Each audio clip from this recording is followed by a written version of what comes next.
From Idaho's News Channel 7, this is Viewpoint. Welcome to Viewpoint. I'm Doug Petcash. He's a longtime familiar face in Idaho politics and government who is now serving in a brand new role. He's a cattle rancher and fourth-generation Idahoan whose great-grandfather homesteaded in the Oakley area back in the 1870s. Republican Scott Bedkey of Oakley served 11 terms as a state representative after first being elected in the year 2000.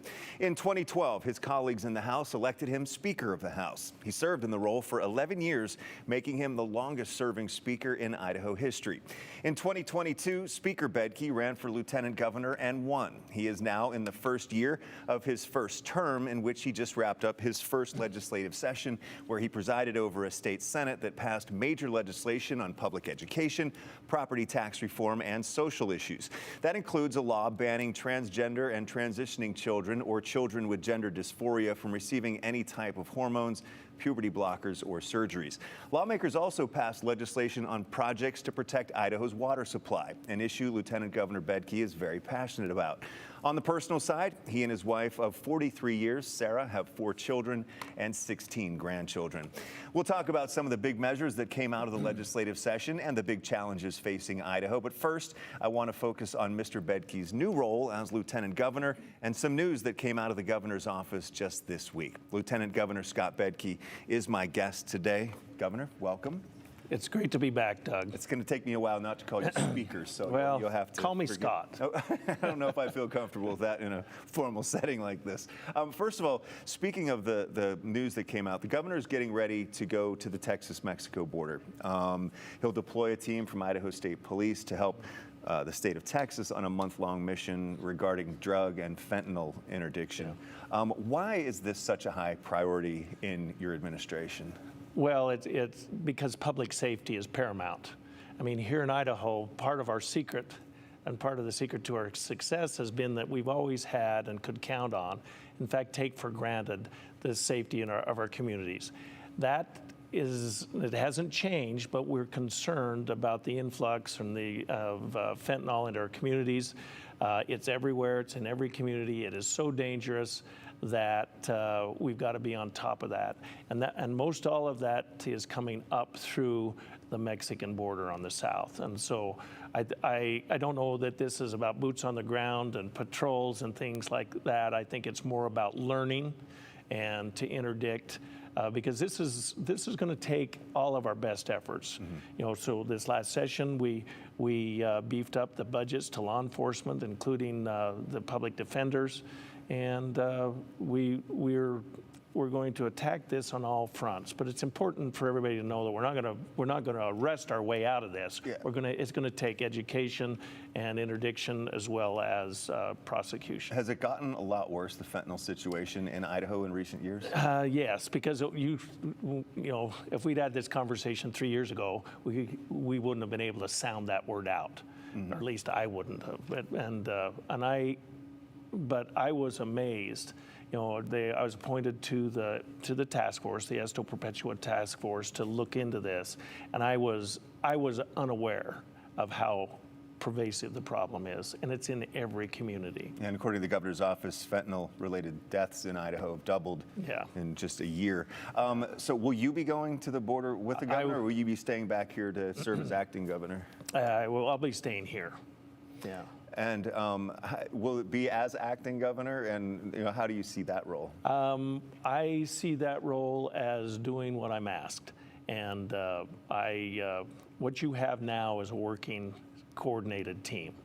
And where we're not sending mixed messages from the number one to the number two is that Governor Little and I go back before we knew each other before either one of us were in politics.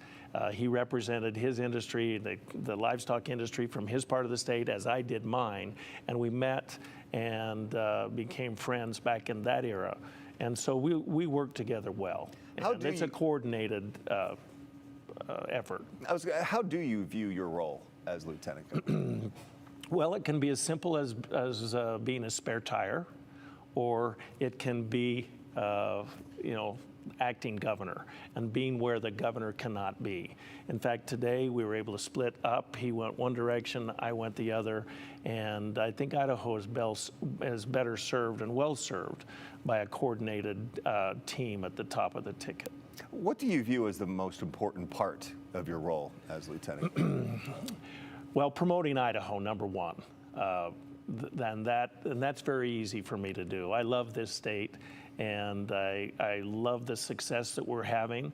That success brings challenges, but working with legislators and other stakeholders on addressing our issues, that's what's rewarding to me. I'm a big fan and a big promoter of our economic development, getting our kids well educated, having a positive enough business climate so that every Idaho kid that wants to come back to an Idaho job can, at a job that is commensurate with the level of education that they get. And we're going to talk more about education in the next segment too. But you went from one rostrum as Speaker of the House to a different rostrum as President of the Senate. How big of a difference is there in that role? I know that with Speaker you had a lot of power with the actual legislation. Well, yeah, that's true. I, as the Lieutenant Governor and as the President of the Senate, I didn't ever vote. I vote when there is a tie. And so I'm the presiding officer. Did you have that opportunity No, this year? not this year. I had people call me up and say, hey, how would you vote on this? I might not be here for the vote. And then depending on what I would tell them, they would either leave or not leave. But I never had to break a tie this year. But I was very comfortable after, as you said, the years I served as Speaker to being in presiding there. And there's just enough change between and maybe at the nuance level of being presiding in the Senate that my colleagues down in the Senate would keep tally of all the different little mistakes, the little different references to the House or to the clerk and not the secretary. And and there was a lot of good-natured ribbing there, but by the end, I was pretty conversant in the Senate dialect. So you'll get the terminology Yeah. down, right? So what is something perhaps you've learned about being Lieutenant Governor in the first 4 months that maybe you didn't expect, if anything? I've always spent my entire career on the legislative side, in that branch of government, if you will. Mm-hmm.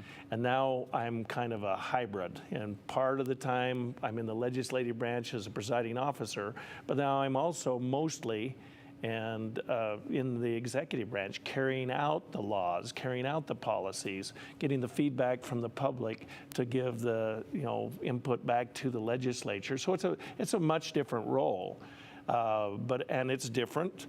And it's good. Are you like chief advisor, would you say, to the governor, or how does that work? Well, I have my moments. When he wants to listen. Well, yeah, and I think that's one of Governor Little's strengths, is that he does listen, and he listens to a lot of varied input. And then but ultimately he's got to make the decision. And after he collects information, then he makes the decision. And that's kind of his style. He collects information, and then he has to own the decision. So. Now, Lieutenant Governor is technically a part-time position. Yeah. Do you view it that way? Will you treat it Sarah that way? does not view it that way. And the family, they think that I'm always gone. But technically, it is a part-time position, although it's full-time work and it can be made, full-time. I've been traveling the state. I traveled the state much more as the Lieutenant Governor than I did as the Speaker of the House. And I'm in the various communities. And that's what I find very, frankly rewarding, is going and interacting with local units of government, the school boards, the city councils, the county commissioners, the stakeholders in the various areas, and the chambers of commerce. And that's been a joy. Mm-hmm. It's just getting out and rubbing shoulders with good Idahoans. So now that the legislature isn't in session, what will your focus be through the spring, summer, and the rest of the year? Well, again, Chamber of Commerce type issues, economic development. We are also out promoting some very interesting changes in our education system, not only our funding, but facilities, that type of thing. I'm spending a lot of time on water issues. Even though we had a very wet winter, we still have issues between the groundwater pumpers and the surface water users, the seniors and the juniors, if you will, and negotiating, mediating those conflicts takes up a fair piece of time.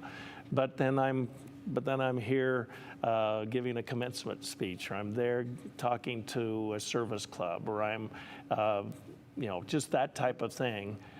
Is what I end up doing. As you say, promoting Idaho. Promoting Idaho. We're going to take a quick break, and still ahead, public education, property tax relief, and the impacts of the state's abortion ban. We'll get the Lieutenant Governor's viewpoint on these issues when we come back. At California Closets, every project is a personalized experience. Custom designed, built, and installed by true craftsmen. We create exactly what you want, so your guests never realize they're sleeping in your office. And laundry stops feeling like a chore. That's the California Closet's difference. We call it practical magic. Start your experience with a free design consultation. We're seeing customers come in every single day, pros that are using battery equipment. Making the switch to battery was one of the best decisions that we made as a company. We made the switch to battery-powered equipment to be ahead of the industry. It's made in America, and I wanted something that was built here. This is where the world is headed. It's better to be ahead of it now than get on it later. Built for you. Built for work. Real steel. Find yours. Has your cable TV lost its spark? Do you suffer from the buffer? You deserve reliable TV without the hassle and the frustration. A+ Satellite is your Dish premier local retailer, serving the Treasure Valley with reliable TV and real customer service for over 15 years. If you have Sparklight TV, switching to Dish with A+ Satellite could save you 40% per year. Stop in for a face-to-face with A+ Satellite at Fairview and Eagle, behind Krispy Kreme. Tommy Mello here, owner of A1 Garage Door Service. Springtime savings are here, and now is the perfect time to service your garage. Don't wait until a simple garage door repair becomes a major problem. If your garage door is noisy, if bugs are getting in, or if it struggles to open, your garage door is in need of a repair. Call A1 Garage today and receive the best service, best parts, and best warranty in the industry. Call today for our $129.99 tune-up special that includes a new bottom rubber. A1 from day one. Welcome back to Viewpoint. Governor Little went into the legislative session with a huge public education agenda. In his State of the State address, he proposed investing $410 million of the state's record $1.6 billion budget surplus into education, public education in Idaho. Here's a list of the key components of it that the legislature passed. Among them, lawmakers approved the Idaho Launch Grant program for qualifying Idaho high school seniors. It bumped up starting teacher pay to more than $47,000 a year and increased funding for public schools. Lieutenant Governor Bedke supported the governor's plan, and now we're going to talk with the Lieutenant Governor about this and some of the other big issues that came out of the legislative session. So, Governor, what do you think is the most important component of that the education agenda? Well, I think that the two things go hand in hand. We have a very positive business climate here, but you cannot continue to have a positive business climate without a quality education system. And so remember that the things that we did this session started in the special session last September. And that's where we carved out the $410 million. And remember, we put that on the ballot for the advisory vote, and that passed overwhelmingly statewide. And so this legislative session had a mandate, if you will, from the citizens that, yeah, we do want to spend that kind of money in education. We want to invest it back in our teachers. We want to make sure they're well paid. We want to make sure that they have access to great health insurance, and that we need to quit kicking some of the cans down the road internally. And that is that we need to recognize that IT directors are part of our life here, but they're not necessarily teachers. And the underlying formula didn't really recognize that. And I think so behind the scenes, to the policy wonks out there, we corrected some inequities in the basic funding formula that have, frankly, have been needed to be corrected for a long time. Because if we don't do that, then the district needs a supplemental, which is a property tax increase, and then we all know how popular property taxes are. So the investments that we made back into our schools will save property taxpayers down the road. But in addition, you know, if someone is going to give the state of Idaho their career and be a teacher, I mean, we all know that a quality education starts with having a quality teacher in every classroom. And in order to have a quality teacher, they've got to be well paid. They got to be well compensated with a benefit package, and it's only after that we can get a quality education. You know, as I travel the state, maybe a little off topic here, but as a grandfather of 16, you know, I have a vested interest in the kids' success, as every parent and every grandparent does statewide. And so there may be disagreement on the nuances of the politics, but every parent, every grandparent wants their kids to have access to a quality education. And that starts with a good teacher, and they got to be well paid, and that's what we did this year. And you mentioned property tax relief too. The legislature approved about $140 million in property tax relief for property owners. What about that legislation do you believe makes it, you know, successful, that people will see real property tax relief? Well, depending on your home and depending on the taxing districts where your home is located, that should realize, you know, homeowners should realize between 10 and 20% reduction in their property taxes that they pay based on the home that they own. A couple of things about that property tax relief was split half and half between straight up distributing it out to homeowners, but also the other half was distributed out to school districts. That's to help to pay down. Yeah, and so they're able to pay down their bonds, which is property tax relief, pay down their supplementals, pay down their levies, and then if those all are paid off, then to create a nest egg against which they can leverage to build the next school. And I think that kind of trends, you know, I think that will be one of the big things that we did this session as we look back, is the increased state help for building schools. You know, that's one of the responsibilities of the legislature is to provide a general, uniform, thorough system of free public schools. But you got to have a good building in order to do that. And this puts the state a little deeper in the building process. Especially early on in the session, social issues kind of took the spotlight. A lot of vigorous debate on some of those issues. One of them, as I mentioned earlier, the governor did sign a law that bans transgender and transitioning children or children with gender dysphoria from receiving any type of hormones, puberty blockers, or surgeries. First of all, do you agree with the new law? Well, on balance, I do agree with the new law. I don't think any of us want to, you know, surgeries, you know, that type of life-changing surgery should probably be done after you reach the age of majority, after you're 18. The other treatments, of course, are more in the gray area, if you will. But I think that all of those decisions maybe are best made when the person is 18 or older. But what if the parents really believe that that's what their children need in those situations, and it's kind of the government taking away that? You described the rub there. And you know, I haven't given you an emphatic yes or no because there's an argument to be made on both sides of this issue. But on balance, I think that those decisions are best left until after you're 18. In a survey recently, 97% of doctors said if they would consider moving out of the state, it would be because of Idaho's restrictive abortion laws. Also, St. Alphonsus CEO Odette Bolano just told us recently that Idaho is losing doctors because of restrictive medical legislation. And also, we've seen the hospital in Sandpoint stop obstetrical care because they partly say because of the political and legal climate here. And the abortion laws, doctors leaving the state. How concerned are you about doctors, nurses leaving Idaho when we were already in a doctor and nurse shortage? Well, we cannot afford to lose any of our healthcare providers, whether they're doctors or nurses, or as you say, we have a shortage of doctors, particularly family practice, those types of doctors. I think the larger message here is that what the medical community is telling or asking of the legislature is they're saying, hey, we're rule followers.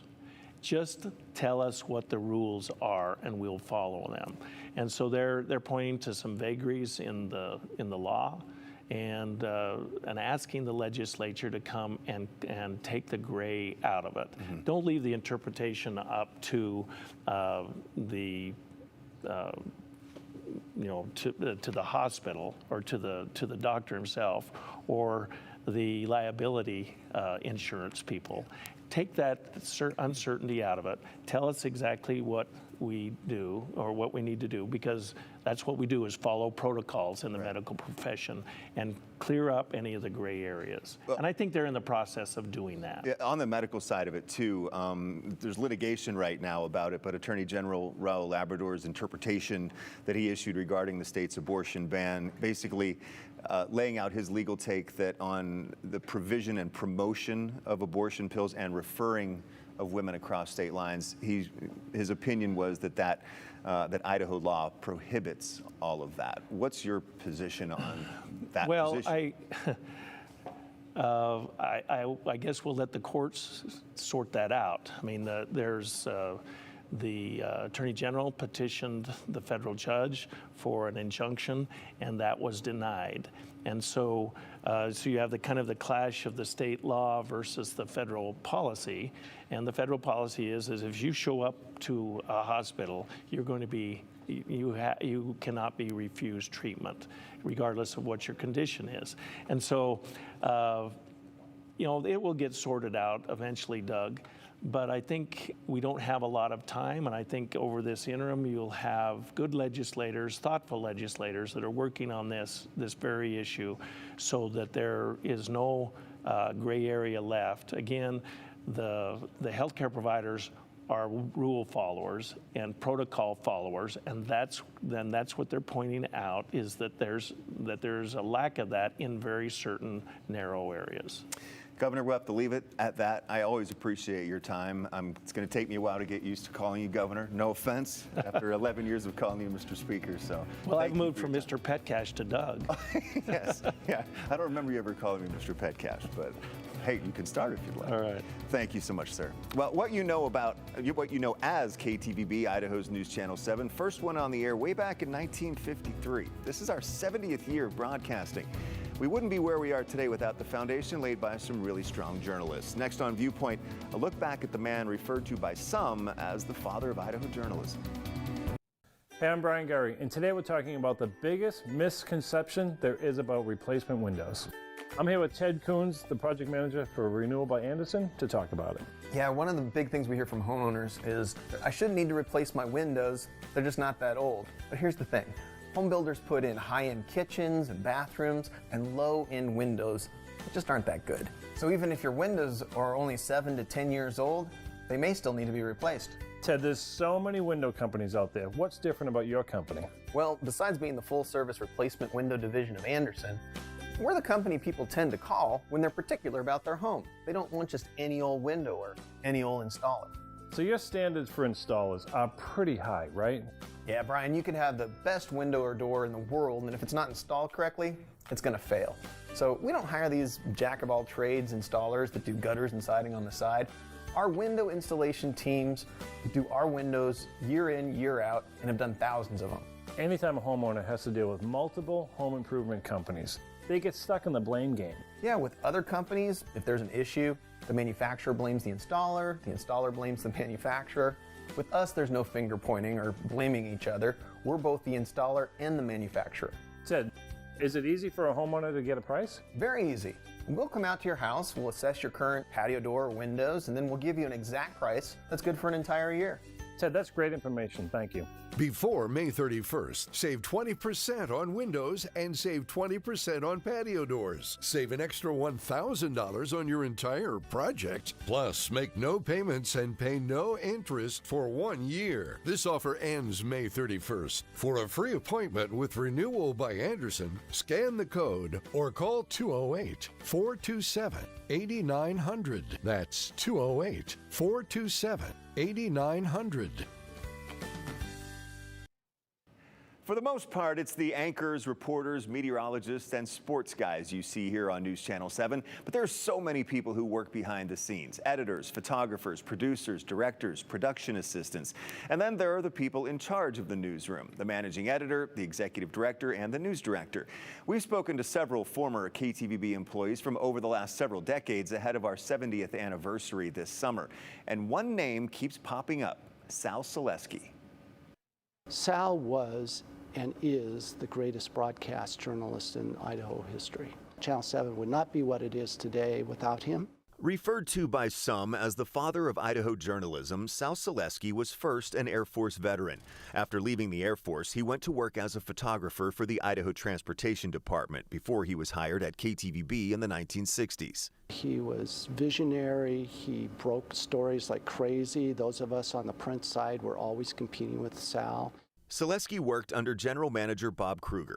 I could come down here on Saturday mornings, which I did frequently, and Selesky was always here. I mean, he was just working and working and working. He's credited with changing the philosophy of television news at Channel 7, shifting the focus to local news. Selesky started Viewpoint in the 1960s. Today, the series is Idaho's longest-running public affairs program. He became KTVB's news director in the early 1970s. He was the gold standard of journalism in Idaho for broadcasters. His decisions to begin incorporating what was then considered new technology helped set the station apart from others. He also hired some pretty familiar faces. Sal had a very unique ability to find talented people. Sal did a tremendous job, and he went out and found the Dee Sargents of the world and Carolyn Hollies, and I think he even found a guy by the name of Mark Johnson probably one time.